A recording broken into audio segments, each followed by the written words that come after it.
Hi everyone, in this tutorial I'll be showing you the ways to have a public profile on Snapchat.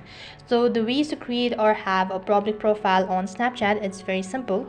First of all, make sure that you have a stable internet connection and then go ahead and open up your Snapchat application.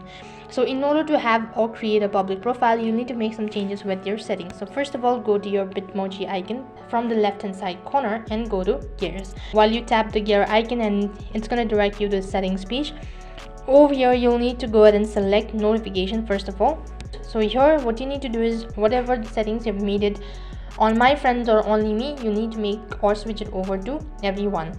So make sure to go through all of this and then see whether you've enabled it to my friend or public. Once you've made changes with your settings, head back to the profile page. Here scroll down a bit.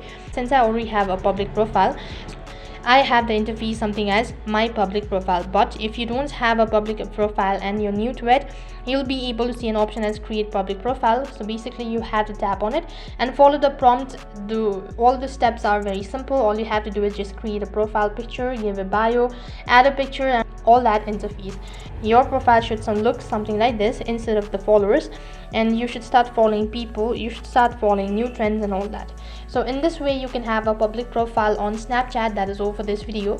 I hope the video was helpful. If it did really help you, make sure to like, share and subscribe to our channel. Thank you for watching. See you in the next video.